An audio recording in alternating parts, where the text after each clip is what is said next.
ಇನ್ 1971-72 ನಮ್ಮ ಅಂಗಡಿನಲ್ಲಿ 5,000 ರೂಪಾಯಿ ವ್ಯಾಪಾರ ಆಗೋದು. ಇಮ್ಯಾಜಿನ್ ಒಂದು ಟೈರ್ಗೆ 10 ರೂಪಾಯಿ ಅಂತಂದರೆ ಎಷ್ಟು ಬಂದಿರ್ಬೋದು, 1000 ಅಂದ್ರೆ ನೋಡಿ.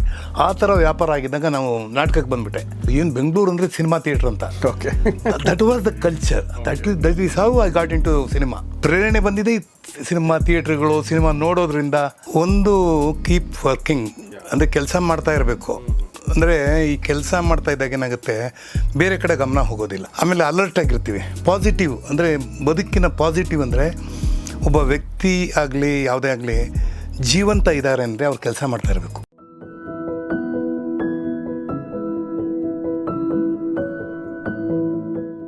ಸ್ನೇಹಿತರೆ ನಮಸ್ಕಾರ. ಗೌರೀಶ್ ಅಕ್ಕಿ ಸ್ಟುಡಿಯೋದ ಈ ಒಂದು ವಿಶೇಷ ಸಂದರ್ಶನಕ್ಕೆ ನಿಮಗೆಲ್ಲ ಸ್ವಾಗತ. ನಾನು ಗೌರೀಶ್ ಅಕ್ಕಿ. ಗೌರೀಶ್ ಅಕ್ಕಿ ಸ್ಟುಡಿಯೋದಲ್ಲಿ ಇವತ್ತು ಬಹಳ ವಿಶೇಷ ಅತಿಥಿ ಇದ್ದಾರೆ. ಇವರ ಸಿನಿಮಾಗಳನ್ನ ನೋಡಿಕೊಂಡೇ ಬೆಳೆದಿದ್ದೀವಿ ಅಂದರೆ ಅದರಲ್ಲಿ ಏನೂ ತಪ್ಪಿಲ್ಲ.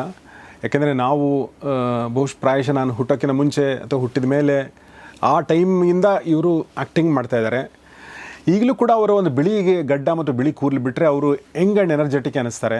ಸೊ ಬನ್ನಿ ವೆಲ್ಕಮ್ ಮಾಡೋಣ ನಿಮ್ಮ ಪ್ರೀತಿಯ ನಮ್ಮ ಕನ್ನಡ ಚಿತ್ರರಂಗದ ಪ್ರತಿಭಾವಂತ ನಟ ಸುಂದರ್ರಾಜ್ ಅವ್ರನ್ನ. ಸರ್ ನಮಸ್ಕಾರ. ವೆಲ್ಕಮ್ ಗೌರೀಶ್. ನಮಸ್ಕಾರ. ಮೊದಲನೇದು ನನಗೆ ಪರ್ಸ್ನಲಿ ತುಂಬ ಖುಷಿ ಸರ್ ನೀವು ಬಂದಿರೋದು. Very happy. I am equally happy. ಯಾಕಂದರೆ ನಾನು ಬಹಳ ವರ್ಷಗಳಿಂದ ನಿಮ್ಮನ್ನು TV 9 ನೋಡ್ತಾ ಇದ್ದೆ. ಆಮೇಲೆ ನಿಮ್ಮ ಆ್ಯಂಕರಿಂಗೆಲ್ಲ ನೋಡ್ತಾ ಇದ್ದೆ, ನ್ಯೂಸ್ ರಿಪೋರ್ಟ್ ನೋಡ್ತಾ ಇದ್ದೆ.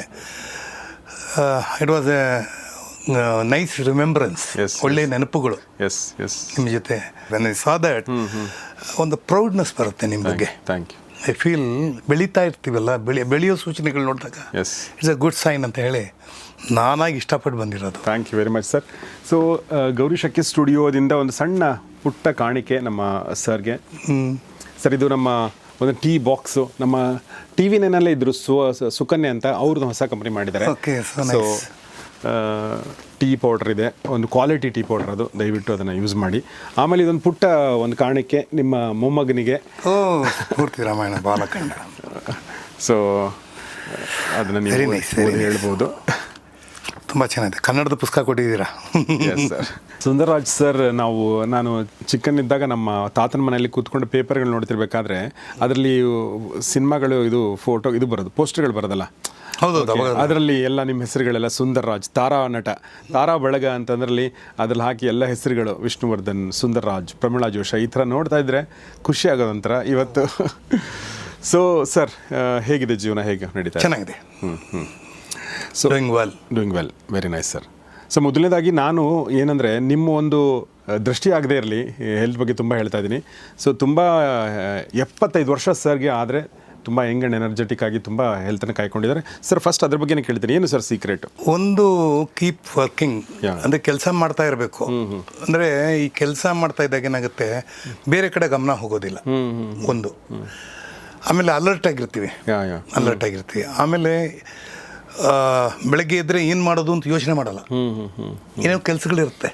ಸೊ ಈ ಪಾಸಿಟಿವ್ ಅಂದರೆ ಬದುಕಿನ ಪಾಸಿಟಿವ್ ಅಂದರೆ ಒಬ್ಬ ವ್ಯಕ್ತಿ ಆಗಲಿ ಯಾವುದೇ ಆಗಲಿ ಜೀವಂತ ಇದ್ದಾರೆ ಅಂದರೆ ಅವ್ರು ಕೆಲಸ ಮಾಡ್ತಾ ಇರಬೇಕು. Exactly. That is the sign of goodness, wellness. ಎರಡನೇದು ಅಂದರೆ ನೋ ಬ್ರೂಡಿಂಗ್. ಯೋಚನೆ ಮಾಡ್ತಾ ಕೂತ್ಕೊಳ್ಳಲ್ಲ. ಆಗಿದ್ದಾಗೋಯ್ತು, ಹೋಯ್ತದೇನು ವಾಪಸ್ ಬರೋಲ್ಲ. ಇವಾಗ ಆಲ್ರೆಡಿ ಕ್ರಾಸ್ 75 ಇಯರ್ಸ್ ಅಂದರೆ, ಅಯ್ಯೋ ನಂಗೆ 75 ಆಯ್ತು ಅಂತ ನಂಗೆ ಅನಿಸಲ್ಲ. ಆಯಿತು, ಎಲ್ಲ ನೋಡ್ಕೊಂಡು ಬಂದಿದ್ದಾಯಿತು. ಇನ್ನು ಮುಂದಿನದಿಲ್ಲ, ನನಗೆ ಆಸೆ ಇರೋದು 120 ಇಯರ್ಸ್ ಇರಬೇಕು ಅಂತ. Okay. If the life span of an individual 120 ಅಂದ್ರೆ ಇರೋಣ. ನೋಡಿ, ಮೊನ್ನೆ ಸಾಲುಮರದ ತಿಮ್ಮಕ್ಕ ಅವ್ರು ತೀರ್ಕೋಬೇಕಾದ್ರೆ 114 ಇಯರ್ಸ್. ಸಿ ನನಗೇನು ಅನ್ಸುತ್ತೆ, ಅವರೆಲ್ಲ ಎಷ್ಟು ನೋಡಿ, ಬರೀ ಓದ್ಕೊಂಡು ಅಷ್ಟೇ ಮಾಡಬೇಕು ಅಂತಿಲ್ಲ, ಏನು ಬೇಕಾದರೂ ಸಮಾಜಕ್ಕೆ ಒಳಿತಾಗೋದನ್ನು ಮಾಡ್ಬೋದು. ಸೊ ಹಾಗಾಗಿ ನನಗೇನಂತಂದರೆ, ಬೇಸಿಕಲಿ ಈ ಥರದ ಒಂದು ಆಲೋಚನೆಗಳು ಬಂದಾಗ I look at my parents. ನನ್ನ ತಂದೆ ತಾಯಿಗಳನ್ನ ನೆನೆಸ್ಕೋತೀನಿ. ನಮ್ಮ ತಂದೆ 97 ವರ್ಷದವರೆಗೂ ದುಡಿತಾನೇ ಇದ್ದರು. He was working Sharma transport. ಹೌದಾ? ನಡ್ಕೊಂಡು ಹೋಗೋರು. ನನ್ನ ಹತ್ರ ಕಾರ್ ಇತ್ತು. ಆವಾಗ ಒಂದು ಮಾತು ಹೇಳೋರು, ಬಾಪ ನನ್ನ ಹತ್ರ ಕಾರ್ ಇದೆ, ಡ್ರಾಪ್ ಮಾಡ್ತೀನಿ ಅಂತ. ನಿನ್ನ ಕಾರು ನೀನು ಡಿಪೆಂಡ್ ಆಗಿದೆಯಾ? ಐ ಆಮ್ ಡಿಪೆಂಡೆಡ್ ಆನ್ ನನ್ನ ಕಾಲು. ನನ್ನ ಕಾಲ ಮೇಲೆ ನಾನು ಡಿಪೆಂಡ್ ಆಗಿದ್ದೀನಿ. ಸೊ ಐ ಟ್ರಸ್ಟ್ ದಿಸ್ ಅಂತ ಹೇಳಿ ನಡೆಯೋರು. Same with my mother. ಅವರು ಅಷ್ಟೇ ದಿನಾ ಕೆಲಸ ಮಾಡೋರು. ಅಡುಗೆ ಮನೇಲಿ ಯಾರನ್ನೂ ಬಿಡ್ತಾ ಇರಲಿಲ್ಲ. ಕಸ ಗುಡಿಸೋದಾಗಲಿ, ಪಾತ್ರೆ ತೊಳೆಯೋದಾಗಲಿ, ಬಟ್ಟೆ ಒಗೆಯೋದಾಗಲಿ ಅವರಾಗೇ ಮಾಡ್ಕೊಳ್ಳೋರು. ಸೊ ಆ ಡಿಪೆಂಡೆನ್ಸಿ ಯಾವಾಗ ಕಡಿಮೆ ಆಗುತ್ತೆ, ಯು ಸ್ಟಾರ್ಟ್ ಬಿಕಮ್ ಒಂಥರ ಸ್ಟ್ರಾಂಗ್ ಆಗ್ತೀವಿ. ಸೊ ಏಜ್ಲೆಸ್ನೆಸ್ ಅದು. ಏಜ್ಲೆಸ್ನೆಸ್. ಆಮೇಲೆ ಇನ್ನೊಂದು ನಾನು ಇತ್ತೀಚೆಗೆ ಕಂಡುಕೊಂಡಿರೋದು ಸರ್, ಬಹುಶಃ ನಿಮ್ಗದು ತುಂಬ ಮುಂಚೆನೇ ಅರ್ಥ ಆಗಿರುತ್ತೆ. ನಾವು ಯಾವಾಗ ಒಳಗಡೆಯಿಂದ ಅಂದರೆ ಫಿಸಿಕಲಿ ಸ್ಟ್ರಾಂಗ್ ಆಗ್ತೀವಲ್ಲ, mentally we feel very good about ಅಲ್ವಾ, ನಮ್ಮ ಬಗ್ಗೆ ನಮ್ಗೆ ಖುಷಿ ಆಗುತ್ತೆ. ಖಂಡಿತ ಅಲ್ವಾ, ಖಂಡಿತ. ಸೊ ನಾನು ಈಗ ಎಕ್ಸಸೈಸ್ ಮಾಡೋಕ್ಕೆ ಶುರು ಮಾಡಿದ್ಮೇಲೆ you feel proud about your. So ಇವತ್ತು ದಿನ ಚೆನ್ನಾಗಿ ಶುರು ಆಯಿತು ಅಂತ ಅನ್ಸಕ್ಕೆ ಶುರು ಆಗುತ್ತೆ. ಹೌದು, ಅಲ್ವಾ? ಖಂಡಿತ. ಯಾಕಂದರೆ ನೋಡಿ, ಇದು ಪ್ರಕೃತಿಗೆ ಸಂಬಂಧಪಟ್ಟಿದ್ದು. ನಾವು ನೇಚರ್ಗಿನ್ನ ಎಗೇನ್ಸ್ಟ್ ಯಾವುದಿಲ್ಲ. ಗಾಳಿ, ನೀರು, ಬೆಳಕು, ಆಕಾಶ, ಭೂಮಿ, ಆಯಿತಾ? ಈ ಪಂಚಭೂತಗಳಲ್ಲೇ ನಾವು ತೀರ್ಮಾನ ಮಾಡ್ಕೊಂಡು ಬದುಕಬೇಕು. ಸೊ ಯಾವುದಾದ್ರೂ ಕಡಿಮೆ ಆಗ್ಬೋದು. ಇವತ್ತು ನೀರು ಕಡಿಮೆ ಆಯಿತು, ಪರವಾಗಿಲ್ಲ, ಅಂತ ಮಧ್ಯಾಹ್ನ ಮೇಲೆ ನೀರು ಕುಡಿಬೋದು ಅಂತ ಹೇಳ್ಬೋದು. ಹಸಿವು 2 ದಿವಸ ಉಪವಾಸ ಇದ್ದೆ, ತೊಂದರೆ ಇಲ್ಲ ಅಂತ ಹೇಳ್ಬೋದು. ಆದರೆ 1 ಸೆಕೆಂಡ್ ಗಾಳಿ ಇಲ್ಲ ಅಂತ ಏನು ಮಾಡ್ತೀರಾ? ಬದುಕಕ್ಕಾಗಲ್ಲ. That is more important. ಅದಕ್ಕೆ ಚಲನೆ ಇರಬೇಕು. ಎಕ್ಸಾಕ್ಟ್ಲಿ. ಅದಕ್ಕೆ ಹೇಳ್ತಾರೆ, ನಾನು ಮೊದಲೆಲ್ಲ ಏನು ಮಾಡ್ತಾಯಿದ್ದೆ ಅಂದರೆ, ನಿಂತ್ಕೊಂಡ್ರೆ ಓಡ್ತಾ ಇದ್ದೆ. ಈಗ ಸ್ವಲ್ಪ ನೀವು ಕೇಳಿದ ಪ್ರಶ್ನೆಗೆ ಏನಂದರೆ ವಾಟ್ ಈಸ್ ದ ಸೀಕ್ರೆಟ್ ಅಂತಂದರೆ, ನಾನು ಎಲ್ಲಾದರೂ ಇವಾಗ ಶೂಟಿಂಗೆಲ್ಲ ಹೋದರೆ ಐ ಸಿ ಅದರ್ಸ್ ಏನೇನೆಲ್ಲ ಮಾಡ್ತಾರೆ, ಬೇರೆಲ್ಲ ಹಿಂಗೆ ಕೆಲಸ ಮಾಡ್ತಾಯಿದ್ದಾರೆ ಅಂತ ನೋಡ್ತಾ ಇರ್ತೀನಿ, ವಾಚ್ ಮಾಡ್ತಾ ಇರ್ತೀನಿ. ಸೊ ನಾವು ನಟರುಗಳು, ಬಟ್ ಅವ್ರು ನಮ್ಮನ್ನು ರೂಪಿಸೋಕ್ಕೆ ಎಷ್ಟು ಜನ ನಮ್ಮ ಜೊತೆಗೆ ಇರ್ತಾರಲ್ಲ, ಹಾಗಾಗಿ ಅದೊಂದು ಎನರ್ಜಿ ತೊಗೋತೀನಿ, ಅವರಿಂದ ತೊಗೋತೀನಿ. ಒಂದು ವೇಳೆ ಕೂತ್ಕೊಳ್ಳಿ ಅಂದರೆ ಪರವಾಗಿಲ್ಲ ನಿಂತ್ಕೋತೀನಿ ಅಂತ ಹೇಳ್ತೀನಿ. ಈ ವಯಸ್ಸಲ್ಲಿ ಕೂತ್ಕೊಳ್ಳೋಕ್ಕೆ ನಿಂತ್ಕೊಳ್ಳೋಣ ಅಂತ ಅನ್ನಿಸ್ತು, ಹೋಗೋಣ, ಯಾವತ್ತೊಂದು ದಿವಸ ಕೂತ್ಕೋತೀವಿ, ಆಮೇಲೆ ಮಲ್ಕೋತೀವಿ, ಅದು ಬೇರೆ ವಿಷಯ. ಅಂದರೆ ಈ ಒಂದು ಪಯಣದಲ್ಲಿ, ಅಂದರೆ ಬದುಕಿನ ಪಯಣದಲ್ಲಿ ಇವೆಲ್ಲ ಭಾಳ ಮುಖ್ಯ ಆಗುತ್ತೆ. ಇಲ್ಲ ಸರ್, ಭಾಳ ಇನ್ಸ್ಪೈರಿಂಗ್. It's very inspiring. ಅದು ಫಿಸಿಕಲಿ ಮತ್ತು ಮೆಂಟಲಿ ಎರಡೂ ಆ ಒಂದು ಸ್ಟ್ರೆಂಗ್ತ್ ನಿಮ್ಮ ಮುಖದಲ್ಲಿ ಅದು ವಿಸಿಬಲ್ ಆಗಿ ಕಾಣುತ್ತೆ. It's very nice sir. So ಇವತ್ತಿನ ಕನ್ನಡ ಫಿಲ್ಮ್ ಇಂಡಸ್ಟ್ರಿ ನಾವು 2025ರಲ್ಲಿದ್ದೀವಿ. ಬಟ್ ಸರ್ ಶುರು ಮಾಡಿ 1973ನೇ ಇಸ್ವಿನಲ್ಲಿ 52 ವರ್ಷಗಳ ಹಿಂದಿನ 52 ವರ್ಷಗಳಿಂದ ನೀವು ಕನ್ನಡ ಇಂಡಸ್ಟ್ರಿ ನೋಡ್ತಾ ಇದ್ದೀರ ಅಂದಮೇಲೆ. ಎಸ್, ಅದಕ್ಕೆ ಹಿಂದೆನೇ ನೋಡಿದ್ದೀನಿ. ಅದ್ರ ಹಿಂದೆ ಸಿನಿಮಾ ನೋಡ್ಕೊಂಡು ಬೆಳೆದವನಲ್ಲ. ಯಾಕಂದರೆ ನನಗೆ ಒಂದು ಥರ ಜ್ಞಾನ ಬಂತು ಅಂತ ಹೇಳಬೇಕಾದ್ರೆ ನನಗೆ ಸಿನಿಮಾ ಥಿಯೇಟರ್ಸ್ಗಳು ಅದು ಫಸ್ಟ್ ಫ್ಲ್ಯಾಶ್ ಆಗುತ್ತೆ ನನಗೆ ಬೆಂಗಳೂರಲ್ಲೇ. ಹೌದು. ನಾನು ಇವತ್ತು ಐ ಆಮ್ ವೆರಿ, ಒಂದೊಂದ್ಸಲಿ ಅನಿಸ್ಬಿಡೋದು, ಮನೆಯೆಲ್ಲ ಕುತ್ಕೊಂಡು ಲಿಸ್ಟ್ ಬರಿತಾ ಇದ್ದೆ, ಯಾವ್ಯಾವ ಥಿಯೇಟ್ರ್ಗಳಿತ್ತು, ಯಾವ್ಯಾವ ಏರಿಯಾದಲ್ಲಿತ್ತು, ಏನೇನಾದ್ರೆ ಆ ಥಿಯೇಟ್ರ್ಗಳ ಹೆಸರು ಬರೆದಿಟ್ಟಿದ್ದೀನಿ. ಈಗ ಮೊನ್ನೆ ಯಾಕೆಂದರೆ ಜಾಗ ಇದೆ, ಆದರೆ ಬಿಲ್ಡಿಂಗ್ ಇಲ್ಲ. ಬಿಲ್ಡಿಂಗ್ ಇಲ್ಲ. ನೆನಪಿದೆ ನನಗೆ, ಇಲ್ಲಿದೆ, ಅದಿತ್ತು, ಇದಿತ್ತು ಅಂತ. ಫಾರ್ ಎಕ್ಸಾಂಪಲ್ ಹೇಳ್ತೀನಿ ಕೇಳಿ, ನಮ್ಮಲ್ಲಿ ಕನ್ನಡ ಪಿಕ್ಚರ್ ಓಡ್ತಾ ಇದ್ದಿದ್ದೆ ಆ ಕಾಲದಲ್ಲಿ ಕೆಲವೇ ಥಿಯೇಟರ್ಸಲ್ಲಿ. ನಮ್ಮದು JC ರೋಡಲ್ಲಿ ನಮ್ಮ ಅಂಗಡಿ ಇತ್ತು. ಹೌದು, ಟೈರ್ ಶಾಪ್ ಇತ್ತು. ಜಸ್ಟ್ ಆಪೋಸಿಟ್ ಭಾರತ್ ಟಾಕೀಸ್ ಮುಂದೆ. ಈಗ ಸರ್ ಈಗೇನಿದೆ ಅಲ್ಲಿ ಕಮರ್ಷಿಯಲ್ ಕಾಂಪ್ಲೆಕ್ಸ್ ಇದೆ, ಟೈರ್ ಅಂಗಡಿಗಳು, ಆಮೇಲೆ JC ರೋಡ್ ತುಂಬ ಟೈರ್ ಅಂಗಡಿಗಳಿದೆಯಲ್ಲ, ತುಂಬ ಇದೆ. ಅಲ್ಲಿ ನೀವು JC ರೋಡ್ ಎಂಟರ್ ಆದ್ರೇನೆ ಫಸ್ಟ್ ಬರೋದೇ ಮಿನರ್ವಾ ಸರ್ಕಲ್. ಹೌದು, ಮಿನರ್ವಾ ಸರ್ಕಲ್ ಅಂತ ಹೆಸರು ಬರೋದಕ್ಕೆ ಕಾರಣ ಅಲ್ಲೊಂದು ಥಿಯೇಟರ್ ಇತ್ತು, ಮಿನರ್ವಾ ಥಿಯೇಟರ್. ಅದಕ್ಕೆ ಸ್ವಲ್ಪ ದಾಟಿ ಹೋದರೆ ಭಾರತ್, ಅದಕ್ಕೆ ಸ್ವಲ್ಪ ದಾಟಿ ಹೋದರೆ ಲೆಫ್ಟಲ್ಲಿ ಶಿವಾಜಿ ಟಾಕೀಸು. ಆಯಿತಾ? ಒಂದೇ ರಸ್ತೆನಲ್ಲಿ 3 ಥಿಯೇಟರ್ಗಳು 3 ಭಾಷೆ ಆಗೋದು. ಯಾವ್ದು? ಮಿನರ್ವಾದಲ್ಲಿ ತೆಲುಗು, ಯಾವಾಗಲೂ ತೆಲುಗು ಪಿಕ್ಚರ್ ಜಾಸ್ತಿ ಇರೋದು. ಭಾರತ್ ಟಾಕೀಸಲ್ಲಿ ಕನ್ನಡ ಪಿಕ್ಚರ್ ನಡೆಯೋದು. ಶಿವಾಜಿ ಟಾಕೀಸಲ್ಲಿ ತಮಿಳ್ ಪಿಕ್ಚರ್ ನಡೆಯೋದು. ನಾನು ನೋಡ್ಕೊಂಡು ಹೋಗೋದು. ಯಾಕೆಂದರೆ ಆವಾಗ ನಮ್ಮ ತಂದೆ ಎಲ್ಲಾದರೂ ಕರ್ಕೊಂಡು ಹೋಗಬೇಕಾದ್ರೆ, ನಾವು ಮೆಜೆಸ್ಟಿಕ್ ಹೋಗಬೇಕಾದ್ರೆ that was the main road. ಇವಾಗ ನಿಮಗೆ ಅದು 1 ವೇ ಆಗಿಬಿಟ್ಟಿದೆ. ಆವಾಗೆಲ್ಲ 2 ವೇ ಇತ್ತು, ಹಿಂಗೆ ಹೋಗಿ ಬರ್ಬೋದಾಗಿತ್ತು. ಈ ರವೀಂದ್ರ ಕಲಾಕ್ಷೇತ್ರ ಕಟ್ಟೋಕ್ಕೆ ಮುಂಚೆ ನಾವೆಲ್ಲ ಟೌನಲ್ಲೇ ಫಂಕ್ಷನ್ಸ್ ನೋಡ್ತಾ ಇದ್ವಿ. ಸೊ ಅವಾಗೊಂದು ಸರ್ಕಾರಮ್ಮ ಅಂತ ಒಂದು ಇದು ಬಂದಿತ್ತು, 11 ಸ್ಕ್ರೀನ್ದೊಂದು ಇದು ಬಂದಿತ್ತು, ಅದಕ್ಕೆ ಕರ್ಕೊಂಡು ಹೋದು. ಅವಾಗೆಲ್ಲ ಈ ಸಿನಿಮಾ ಥಿಯೇಟ್ರ್ಗಳೆಲ್ಲ ನೋಡ್ಕೊಂಡು ಹೋಗ್ತಾ ಇದ್ದೆ.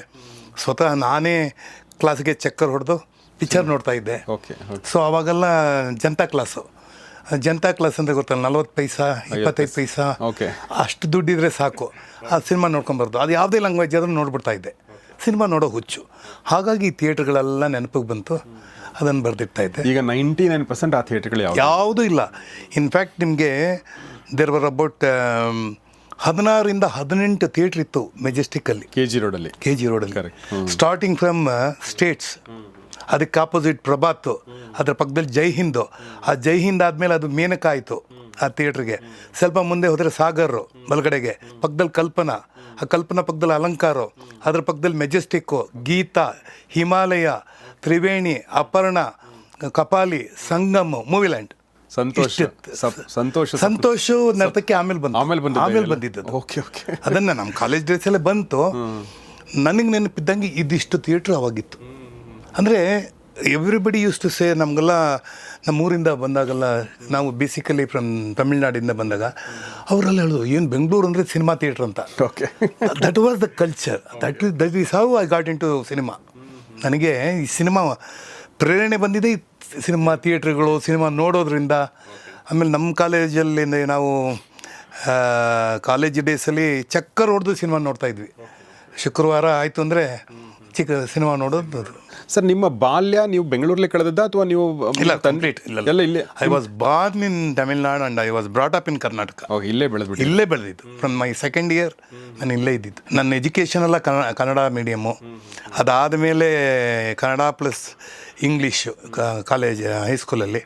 ಆಮೇಲೆ ಕಾಲೇಜಲ್ಲಿ ಸಂಸ್ಕೃತ ಮತ್ತು ಇಂಗ್ಲೀಷ್ ಮಾಡಿದ್ದ. ಯಾವ ಸಿನಿಮಾ ನೆನಪಿದೆ ಸರ್ ನಿಮಗೆ, ನೀವು ಥಿಯೇಟ್ರಲ್ಲಿ ನೋಡಿದ್ದು ಸೂಪರ್ ಹಿಟ್ ಸಿನಿಮಾ? ಅಂದರೆ ರಶಲ್ಲಿ ಹೋಗಿದ್ದು, ಬ್ಲ್ಯಾಕ್ ಟಿಕೆಟ್ ನೋಡಿದ್ದು ಆ ಟೈಮಲ್ಲಿ?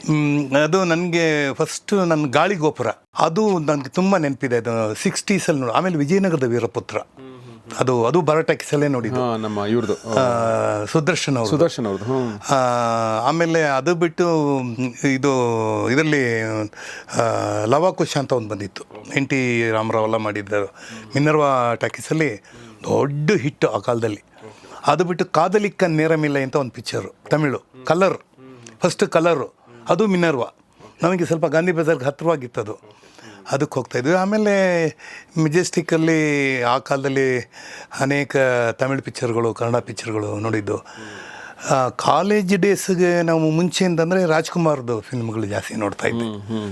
ಆಮೇಲೆ ನನ್ನ ಕ್ಲಾಸ್ಮೇಟ್ ಅಲ್ಲ, ಕಾಲೇಜ್ ಮೇಟು ವಿಷ್ಣುವರ್ಧನ್, ಸಂಪತ್ ಕುಮಾರ್ ಹೋಗಿ ವಿಷ್ಣುವರ್ಧನ್ ಆದಮೇಲೆ ಅವ್ರುಗಳ ಸಿನಿಮಾ ನೋಡಿದ್ದು. ಸೊ ಹೀಗಾಗಿ ಅವಾಗೆಲ್ಲ ಇಂಗ್ಲೀಷ್ ಸಿನಿಮಾ ಸ್ವಲ್ಪ ಜಾಸ್ತಿ ನೋಡ್ತಾಯಿದ್ವಿ. ಕಾಲೇಜಲ್ಲಿದ್ದಾಗ English cinema. Okay okay. Brigade ರೋಡ್ಗೆ ಹೋಗ್ತಾಯಿದ್ವಿ. MG ರೋಡಲ್ಲಿ ಹೋಗಿ ಸಿನಿಮಾ ನೋಡೋದು ಹುಚ್ಚೋದು. ಯಾಕಂದರೆ ಫಾರಿನ್ಗಂತೂ ಹೋಗಕ್ಕೆ ಆಗ್ತಾ ಇರಲಿಲ್ಲ. ಆ ಫಾರಿನ್ ಲೊಕೇಶನ್ನ ಸಿನಿಮಾದಲ್ಲೇ ನೋಡ್ಬಿಡೋದು. ಓಕೆ. ಯಾವ್ದು ನೋಡಿದ್ದು ನೆನಪಿದೆ ಇಂಗ್ಲೀಷು? ಸುಮಾರು ನೋಡಿದ್ದೀನಿ ಸರ್. ನನಗೆ ಗಾಡ್ ಫಾದರ್ ನೋಡಿದ್ದು, ಆಮೇಲೆ ಲಾರೆನ್ಸ್ ಆಫ್ ಅರೇಬಿಯಾ ನೋಡಿದ್ದು, ಟ್ರೈನ್ ಅಂತ ಒಂದು ಪಿಕ್ಚರ್ ನೋಡಿದೆ. ಆಮೇಲೆ ಒನ್ ಫ್ಲೂ ಅವ್ರದ್ದು ಕಕ್ಕುಸ್ ನೆಸ್ಟ್.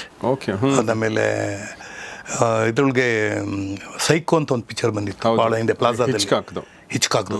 ಹೌದು. ಆಮೇಲೆ ಸುಮಾರು ನೋಡಿದ್ದು. ಆಮೇಲೆ ಇದು ಒಂದು ಸಿಸಿಲಿಯನ್ ಕ್ಲಾನ್ ಅಂತ ಒಂದು ಬಂದಿತ್ತು. That was the first movie of ಇದು ಒಂಥರ ಮಾಫಿಯಾ. ಸಿಸಿಲಿಯನ್ ಅಂದರೆ ಇಟಲಿನಲ್ಲಿ ಸಿಸಿಲಿ ಅಂತ ಇದೆಯಲ್ಲ, ಅದು ಅಲ್ಲಿನೇ ಶುರುವಾಗಿದ್ದು ಈ ಮಾಫಿಯಾ ಅನ್ನೋದು. ಅದೆಲ್ಲ ಸ್ವಲ್ಪ ಅವಾಗೆಲ್ಲ ಓದ್ತಾ ಇದ್ದೆ, ತುಂಬ ಕ್ಯೂರಿಯಾಸಿಟಿ ಜಾಸ್ತಿ ಇತ್ತು. ಆಮೇಲೆ ಬೆನ್ಹರ್ ಅಫ್ಕೋರ್ಸ್ ಅವೆಲ್ಲ ನೋಡಿದ್ದು. ಆಮೇಲೆ ಯುವರ್ಸ್ ಮೈನ್ ಆ್ಯಂಡ್ ಅವರ್ಸ್ ಅಂತ ಒಂದು ಸಿನಿಮಾ, ಅದೊಂದು ಅದ್ಭುತವಾದ ಸಿನಿಮಾದು. ಆಮೇಲೆ ಇದು ತುಂಬ ಫೇಮಸ್ ಒಂದು ಸೌಂಡ್ ಆಫ್ ಮ್ಯೂಸಿಕ್, ಅದು ಲೇಡೋದಲ್ಲಿ ನೋಡಿದ್ದು. ತುಂಬ ಅಮೋಘವಾದ ಪಿಕ್ಚರ್ಗಳು. ಮೊನ್ನೆ 2016 ಅಡ್ಮಿನ್ ಟು ಅಮೇರಿಕಾ. ಆವಾಗ ಈ ಸ್ಟುಡಿಯೋಗಳೆಲ್ಲ ನೋಡ್ಕೊಂಬಂದಾಗ ಆ ಸಿನಿಮಾ ಎಲ್ಲ ಹೇಗೆ ಮಾಡೋದಂತ ಗೊತ್ತಾಯ್ತು. ಅದ್ಭುತವಾದ. ಸೊ ನೋಡಿ, ನನಗೆ ಸುಂದರ್ರಾಜ್ ಅವ್ರ ಮೇಕಿಂಗ್ ಆಫ್ ಸುಂದರ್ರಾಜ್ ಅಂದರೆ ಆ್ಯಕ್ಚುಲಿ ಇದು ಅಲ್ವಾ, KG ರೋಡು, ಆಮೇಲೆ ಇದು ಯಾವುದು JC ರೋಡು, ಈ ಥಿಯೇಟ್ರ್ಗಳು, ಇವೆಲ್ಲ ಮೇಕಿಂಗ್ ಆಫ್ ಸುಂದರ್ರಾಜಲ್ಲಿ ಬರ್ತವೆ. ಎಕ್ಸಾಕ್ಟ್ಲಿ. ನೀವೇನಾಗಿದ್ರೆ ಇದೆಲ್ಲವೂ ಎಲ್ಲ ಕಾರಣ. ನಾನು ಬಹುಶಃ ಅವಾಗೆಲ್ಲ ನಮಗೆಲ್ಲ ಯಾವುದೋ ಟ್ರೈನಿಂಗ್ ಸ್ಕೂಲ್ ಅಂತ ಏನಿರಲಿಲ್ಲ. ನಮಗೆ ಸಿನಿಮಾ ನೋಡಿದ್ರೆ ಒಂದು ಟ್ರೈನಿಂಗು, ಅಪ್ರಿಸಿಯೇಷನ್ ಬರುತ್ತಲ್ಲ ಸರ್. ಫಿಲಿಮ್ ಅಪ್ರಿಸಿಯೇಷನ್ ಅಂತಂದರೆ ಫಿಲಿಮ್ ನೋಡಬೇಕು, ಆಮೇಲೆ ಟೆಕ್ನಿಕಲ್ ಪಾಯಿಂಟ್ಸ್ಗೆ ಹೋಗಬೇಕು. ನಾವು ಇದು ಸ್ವಲ್ಪ ಬೋರ್ ಆಗ್ತಾ ಇದೆ ಅಂತಂದರೆ ಅದು ಕಥೆಯಿಂದ ಡಿವಿಯೇಷನ್ ಆಗಿದೆ ಅಂತ ಗೊತ್ತಾಗುತ್ತೆ. ಅಷ್ಟೇ, ಅದು ಇನ್ನೇನಿಲ್ಲ. ಭಾಳ ಗ್ರಿಪ್ಪಿಂಗ್ ಆಗಿದೆ ಅಂದರೆ ಕತೆ ನೆಟ್ಟಿಗಿದೆ, ಚೆನ್ನಾಗಿ ಟೈಟಾಗಿ ಹೆಣ್ದಿದ್ದಾರೆ ಅಂತ ಹೇಳ್ಬಿಡ್ಬೋದು. ಸೊ ಆ ಕಾಲಕ್ಕೆ ನಮಗೆ ಆ ಒಂದು ಮೈಂಡ್ ಸೆಟ್ ಇದ್ದಿದ್ದರಿಂದ ಮಿಕ್ಕಿದ್ದೆಲ್ಲ ಭಾಳ ಸುಲಭ ಆಗೋಯ್ತು. ಸಿನಿಮಾ ಥಿಯೇಟ್ರ್ಗಳಾಗ್ಬೋದು, ಸಿನಿಮಾ ನೋಡೋದ್ರಾಗ್ಬೋದು. ಆದರೆ ನೆನಪುಗಳು, ಈಗ ನಾನೇನು ಮಾಡ್ತೀನಿ, ನೀವು ಬರೀತಾ ಇದ್ದೀರಲ್ಲ, ಈಗೆಲ್ಲ ಬರ್ಕೋತಾ ಇದ್ದೀರಲ್ಲ, ಹಾಗೆ ಯಾವುದೇ ಒಂದು ವಿಷಯ ನೋಡಿದ್ರೆ ನಾನು ಬರೀತಾ ಇದ್ದೆ, ಓಕೆ ಓಕೆ, ಬರೆದಿಟ್ಕೋತಾ ಇದ್ದೆ. ನೆನಪು ಹಂಗೆ ಉಳಿಯೋದು, ಮಾಸ್ ಹೋಗ್ತಾ ಇರಲಿಲ್ಲ. Okay okay. That's wonderful sir. Sir ನೀವು ವಿಷ್ಣುವರ್ಧನ್ ಅವ್ರ ಬಗ್ಗೆ ಮಾತಾಡಿದ್ರಿ, ಅವ್ರ ಜೊತೆಗೆ ಹೋಗ್ತಿದ್ರಿ ಅಂತ ಹೇಳಿ. ನೀವು ಕ್ಲಾಸ್ಮೇಟ್ಸ್ ಅಂತ ಹೇಳಿದ್ರಿ. ಇಲ್ಲ, ನನಗೊಂದು ವರ್ಷ senior. He was national college. National college. Okay okay. Before national college we were in national high school. Vishnu was in model high school. ಅಲ್ಲಿದ್ದರು ಇದ್ರ ಹತ್ರ ಚಾಮರಾಜಪೇಟೆಯಲ್ಲಿ, ಅವ್ರ ಮನೇನ ಅಲ್ಲೇ ಇತ್ತು. ಸೊ ನಾವು ನಮ್ಮಿಬ್ಬರಿಗೂ ಕಾಮನ್ ಪ್ಲೇಸ್ ಯಾವುದು ಅಂದರೆ ನ್ಯಾಷನಲ್ ಕಾಲೇಜ್ ಗ್ರೌಂಡ್. ಚಾಮರಾಜಪೇಟೆಯಿಂದನೂ ಬರೋರು, ಬಸವನಗುಡಿಯಿಂದ ಬರೋರು, ವಿಶ್ವೇಶ್ವರದಿಂದ ಬರೋರು, ಆಮೇಲೆ ಆಚಾರ್ಯ ಪಾಠಶಾಲೆಯಿಂದ ಅಲ್ಲಿಂದೆಲ್ಲ ಬರೋರು. ಕ್ರಿಕೆಟ್ ಆಡ್ತಾಯಿದ್ವಿ, ಖೋಖೋ ಆಡ್ತಾಯಿದ್ವಿ, ಕಬಡ್ಡಿ ಆಡ್ತಾಯಿದ್ವಿ. ಸೊ ಆವಾಗ Vishnu is to come there. ಆಗ ನಾವು ಫ್ರೆಂಡ್ಸ್ ಆಗಿಬಿಟ್ವಿ. ಫಸ್ಟು ಆಟ ಆಡ್ತಾ ಫ್ರೆಂಡ್ಸ್ ಆದ್ವಿ. ಆಮೇಲೆ ಯಾವ ನೆನ್ನೆ ಕೇಮ್ ಟು ನ್ಯಾಷನಲ್ ಕಾಲೇಜ್ ಬಂದಾಗ ಅದೇ ಕಾಲೇಜಲ್ಲಿ ಅವರು 1 ಇಯರ್ ಸೀನಿಯರ್ ಆಗಿದ್ದರು. ಸೊ ಆಗ ಫ್ರೆಂಡ್ಶಿಪ್ ಕಂಟಿನ್ಯೂ ಆಯಿತು. ಕಂಟಿನ್ಯೂ ಆಗ್ತಾ ನಾನು ಇಷ್ಟು ಕಾಲಿಮ್ ಟೀ ಅಂತ ಕರಿತಾ ಇದ್ದೆ, ಅಂದರೆ ತರಳೆ ಅಂತ. ಹೌದಾ?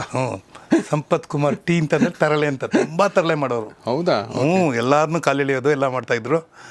ಜೊತೆಗೆ ನೈಸ್, ವೆರಿ ಹ್ಯಾಂಡ್ಸಮ್ ಫೆಲೋ. ಸುರುದ್ರಪಿ. ಸಿನಿಮಾ ಆಸೆ ಅವ್ರಿಗೂ ನಮಗಿನ್ನ ಜಾಸ್ತಿ ಇತ್ತು. ಆಮೇಲೆ he was a great fan of ಧರ್ಮೇಂದ್ರನ ಒಂದು ಐಕಾನ್ ಅವರು. ಅದೇ ಥರ ಹಿಂದಿ ರಾಜ್ಕುಮಾರ್ ಅಂತ ಒಬ್ಬರಿದ್ದರು, ಅವ್ರ ಜೊತೆ. ಆಮೇಲೆ he went to Bombay for ಆಡಿಷನ್ಗೆ ಹೋಗಿದ್ದರು ವಿಷ್ಣು. ಆಮೇಲೆ ಅಲ್ಲಿ ಆಗದೆ ಕೊನೆಗೆ ಇಲ್ಲಿ ಬಂದಾಗ he got selected to Puttanna. Rest is history. Yes, ಅದು ನಮಗೆಲ್ಲ ಗೊತ್ತಿರುವಂಥದ್ದು, ಅಂದರೆ ನಾವೆಲ್ಲ ನೋಡಿರುವಂಥದ್ದು. Wonderful sir. ಸೊ ಹಾಗೆ, ಬಟ್ ನೀವು ಭೇಟಿಯಾದಾಗ ನಿಮಗೆ ನೀವು ಆ್ಯಕ್ಟರ್ ಆಗಬೇಕಂತ ಅವ್ರಿಗಿತ್ತು ಅಂತ ನೀವು ಹೇಳಿದ್ರಿ. ಆಮೇಲೆ ನಿಮ್ಗೆ ಅವ್ರಿಗಿತ್ತು, ನನಗೂ ಇತ್ತು. ಬಟ್ ಹೌ ಟು ಗೋ ಅಂತ ಗೊತ್ತಿರಲಿಲ್ಲ. ಯಾಕಂದರೆ ನೀವು ಸಿನಿಮಾ ಫ್ಯಾಮಿಲಿ ಅಲ್ಲ. ಆಮೇಲೆ ನಮಗೆ ಫೋಟೋ ಎಲ್ಲ ತೆಗೆದು ಹೋಗಿ ಜಾಯಿನ್ ಆಗಬೇಕು ಅನ್ನೋದೆಲ್ಲ ಗೊತ್ತೇ ಇರಲಿಲ್ಲ. ಬಟ್ ಒಂದು ನಾನು ಕಾಲೇಜಲ್ಲಿ ಇದ್ದಾಗಲೇ I tried for Poona institute. ಓ ಹೌದಾ? ಆವಾಗ ಏನಾಯ್ತು ಅಂತಂದರೆ ನಾನು ಇದು ಆ್ಯಕ್ಟ್ ಮಾಡಿಬಿಟ್ಟಿದ್ದೆ. ಯಾವುದೋ ನಾನು ನಾಟಕ ಆ್ಯಕ್ಟ್ ಮಾಡಿಬಿಟ್ಟಿದ್ದೆ. ನಾಟಕದಲ್ಲಿ ಸೆಲೆಕ್ಟ್ ಆಗಿಬಿಟ್ಟಿದ್ದೆ. ನಾಟಕನೂ ತುಂಬ ಸಕ್ಸಸ್ಫುಲ್ ಆಗೋಯ್ತು, ಹೈವದನ. ಅದಕ್ಕೆ ಮೊದಲ ನಾಟಕ ಅಂದರೆ ಒಂದು ಒಳ್ಳೆ ರೋಲು, ಕಮರ್ಷಿಯಲ್ ಆಗಿ, ಅಂದರೆ ಒಂದು ಏನು ಕರಿತೀರ ನೀವು, ಒಂದು ಟಿಕೆಟೆಡ್ ಶೋ ಅಂತಾರಲ್ಲ, ಆ ಥರದಲ್ಲಿ ರವೀಂದ್ರ ಕಲಾಕ್ಷೇತ್ರ ಪ್ರೊಫೆಷ್ನಲ್ ಇದು ಪರ್ಫಾರ್ಮೆನ್ಸ್. ಅದಕ್ಕೆ ಮುಂಚೆ ಒಂದು 10-6 ನಾಟಕ ನಾವು ಕಾಲೇಜಲ್ಲಿ, ಸ್ಕೂಲಲ್ಲೇ ಅಭಿನಯಿಸಿದ್ದೆ ನಾನು. ಬಟ್ ಆವಾಗ ಒಂದು ಮಾತು ಹೇಳಿದ್ರು, ಹಿಂಗೆ ಗಿರೀಶ್ ಕಾರ್ನಾಡ್ ಹೇಳಿದ ಮಾತಿದು, ನೀನು ಏನಾದರೂ ಮಾಡೋದಾದರೆ ನೀನು ಡೋಂಟ್ ಗೋ ಟು ಇದಕ್ಕೆ NSDಗೆ ಹೋಗಬೇಡ. ಯಾಕೆಂದರೆ NSDಯಿಂದ ಬಂದಿರೋ, NSD ಅಂದರೆ ನ್ಯಾಷನಲ್ ಸ್ಕೂಲ್ ಆಫ್ ಡ್ರಾಮಾ, ಡೆಲ್ಲಿನಲ್ಲಿ. ಅಲ್ಲಿಂದ ಬಂದಿರೋ ಎಲ್ಲ ಪದವೀಧರ ಜೊತೆನೇ ನೀನು ಕೆಲಸ ಮಾಡಿದ್ಯಾ. ನೀನು ಏನಾದರೂ ಹೆಚ್ಚಿಗೆ ಕಲಿಬೇಕು, ನೋಡಬೇಕು, ಮಾಡಬೇಕು ಅಂದರೆ ಪೂನಾ ಫಿಲ್ಮ್ ಇನ್ಸ್ಟಿಟ್ಯೂಟ್ಗೆ ಹೋಗು. You will learn more about cinema. So ಆಮೇಲೆ ಅಷ್ಟೊತ್ತಿಗೆ ನಾನು ನನ್ನ ಫ್ರೆಂಡ್ ಪ್ರಭಾಕರ ಅಂತ ಇದ್ದಾರೆ, ಇವತ್ತು ಐ ಸ್ಟಿಲ್ ರಿಮೆಂಬರ್.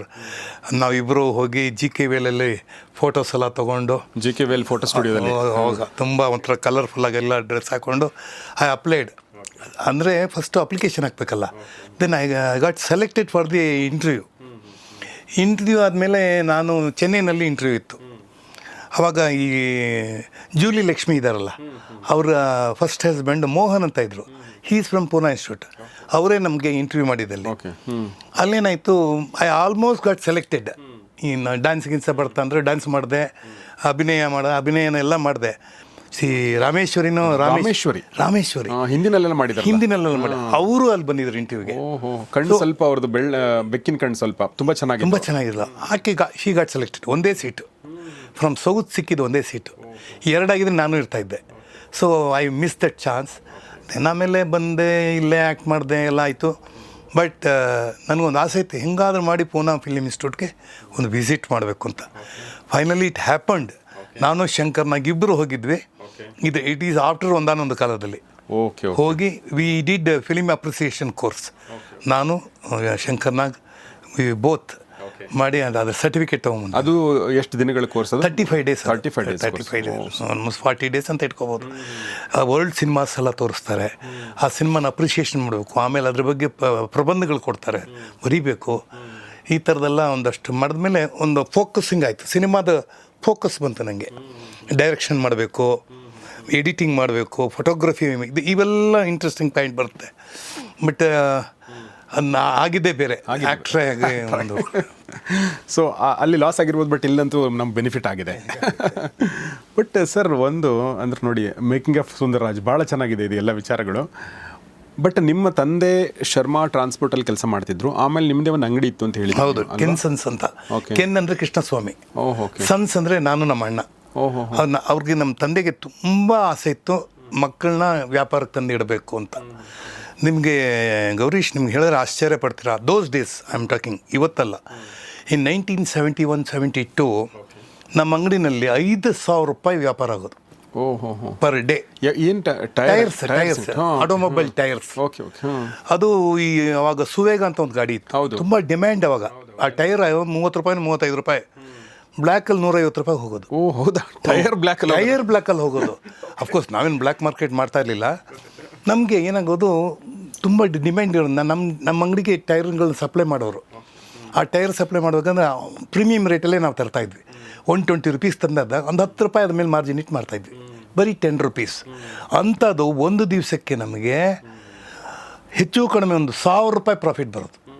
ಇಮ್ಯಾಜಿನ್, ಒಂದು ಟೈರ್ಗೆ 10 ರೂಪಾಯಿ ಅಂತಂದರೆ ಎಷ್ಟು ಬಂದಿರ್ಬೋದು, 1000 ಅಂದ್ರೆ ನೋಡಿ. ಆ ಥರ ವ್ಯಾಪಾರ ಆಗಿದ್ದಾಗ ನಾವು ನಾಟಕಕ್ಕೆ ಬಂದುಬಿಟ್ಟೆ. ನಮ್ಮ ಅಪ್ಪ ಇದ್ದವರು ಹೇಳಿದ್ರು, ಏನಪ್ಪ ಅಂತ 5,000 ರೂಪಾಯಿಗೆ ಅಂಗಡಿ ಸ್ಟಾರ್ಟ್ ಮಾಡಿ ಅಂಗಡಿ ಕ್ಲೋಸ್ ಮಾಡುವಾಗ ನಮ್ಮ ಅಂಗಡಿನಲ್ಲಿದ್ದ ಸ್ಟಾಕ್ನ total value is about 4 lakh ರೂಪಾಯಿ ಇತ್ತು. 4 lakhs ಇವತ್ತೇನಿದೆ ಅದನ್ನು, ಅದು ಹೆಚ್ಚು ಕಡಿಮೆ ಸಿಕ್ಕಾಪಟ್ಟೆ ರೇಟ್ ಅದು. ಅಂದರೆ ಏನಕ್ಕೆ ಹೇಳ್ತೀನಿ ಅಂದರೆ, ಒಂದು ಕಡೆ ನಮ್ಮ ದೃಷ್ಟಿಕೋನ ಸಿನಿಮಾ ಡ್ರಾಮಾ ಅಂತಂದಾಗ ಅದು ಆ ಕಡೆಗೆ ಹೋಗಲಿಲ್ಲ. ನಮ್ಮ ಅಣ್ಣನೂ ಹೋಗಲಿಲ್ಲ, ನಾನು ಹೋಗಲಿಲ್ಲ. ಕೊನೆಗೆ ಐ ಗಾಟ್ ಇಂಟು ಸಿನಿಮಾ. ನಮ್ಮ ಅಣ್ಣ ಈ ಬಿಕಮ್ ಇಂಜಿನಿಯರ್. ಸೊ ಹಾಗೆ ಮುಂದುವರಿಯಿತು. ಅಂಗಡಿ ಕ್ಲೋಸ್ ಆಯಿತು. ಸೊ ಹಾಗೆ ಕೆನ್ ಸನ್ಸ್ ಅಂದರೆ, ಕೆನ್ ಅಂದರೆ ನಿಮ್ಮ ಏನು, ಕೃಷ್ಣಸ್ವಾಮಿ ಸನ್ಸ್. ಓಕೆ. ಸೊ ನೀವು ಹೇಳಿದಾಗ ನಿಮ್ಮ ತಂದೆಯವರು 97 ವರ್ಷ ಬದುಕಿದ್ರು. 97. He wanted to live for 100 years. He born in 1921 and he died in 2019. ಇನ್ನು 2 ವರ್ಷ ಆಯಿತು. ಓಕೆ, 2 ವರ್ಷ. 98. ನೀವು ಸೆಂಚುರಿ ಬಾರಿಸ್ಬೇಕು. ಸೆಂಚುರಿ ಅಲ್ಲ, 120 ಅಲ್ಲ. ಅದು ಯಾಕೆ ಹೇಳ್ತೀನಿ ಅಂದರೆ, ಒಂದು ಪಾಸಿಟಿವ್ನೆಸ್ ಬರಬೇಕು ಪಬ್ಲಿಕ್ಕಲ್ಲಿ. ನಾನು ಏನಕ್ಕೆ ಬದುಕ್ತಾ ಇದ್ದೀನಿ, ನಾನು ಚೆನ್ನಾಗಿ ಬದುಕಬೇಕು. ಚೆನ್ನಾಗಿ ಬದುಕೋದ್ರ ಜೊತೆಗೆ ಸಮಾಜದಲ್ಲಿ 4-6 ಜನಕ್ಕೆ ಪ್ರಯೋಜನವಾಗಿ ಬದುಕಬೇಕು. You have to be good to others also. Good to others ಅಂದರೆ ಹಾರ್ಮ್ ಮಾಡಬೇಡ ಅವ್ರನ್ನ. ಎಕ್ಸಾಕ್ಟ್ಲಿ, ಅಷ್ಟೇ ಗುಡ್. ನಿಮ್ಮ ಕೆಲಸ ನೀವು ಚೆನ್ನಾಗಿ ಮಾಡಿ, ಬೇರೆಗೆ ಹಾರ್ಮ್ ಮಾಡಬೇಡಿ, ಇಷ್ಟೇ ಸಾಕಬೇಕಾಗಿರೋ.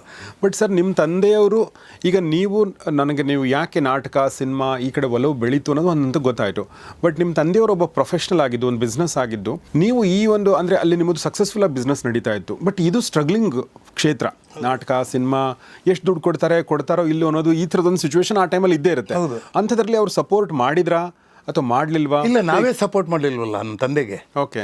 C, how can you expect when the business was going so high, ನಾವು ನಿಂತು ಮಾಡಬೇಕಾಗಿತ್ತು. ಮಕ್ಕಳ ಮೇಲೆ ಡಿಪೆಂಡ್ ಆಗಿರ್ತಾರೆ. ನನ್ನ ಮಗ ಏನೋ ಮಾಡ್ತಾನೆ ಮುಂದೆ, ಇದನ್ನು ಇನ್ನೂ ವೃದ್ಧಿ ಮಾಡ್ತಾನೆ. ಸಿ, ಒಂದು ಗೌರೀಶ್, ನಿಮ್ಗೆ ಗೊತ್ತಿದ್ದಂಗೆ ಈ ಫ್ಯಾಮಿಲಿ ಬಿಸ್ನೆಸ್ ಅಂತ ಹೇಳ್ತಾರೆ, ವ್ಯಾಪಾರ ಕರಗತ ಆಗೋಗ್ಬಿಟ್ಟಿರುತ್ತೆ. ಒಬ್ಬ ಚಿನ್ನದ ಅಂಗಡಿ ವ್ಯಾಪಾರ ಆಗಿರ್ಬೋದು, ಅಥವಾ ಇನ್ನೊಂದು ಸೀರೆ ಅಂಗಡಿ ವ್ಯಾಪಾರ, ಅವ್ರಿಗೆ ಅದ್ರ ಬಿಸ್ನೆಸ್ ಗೊತ್ತಿರುತ್ತೆ, ಅವ್ರಿಗೆ ಹೆಂಗೆ ಮಾಡಬೇಕು ಅಂತ. ಅದೆಲ್ಲ ಕಲಿಸಿದ್ರು ನಮ್ಮಪ್ಪ. ನಮಗೆ ಇಳಿತಾ ಇತ್ತಲ್ಲ ಇಲ್ಲಿ ನೋಡಿ, ನಾನು ಅದನ್ನೇ ನಿಮ್ಗೆ ಹೇಳಿದ್ದು.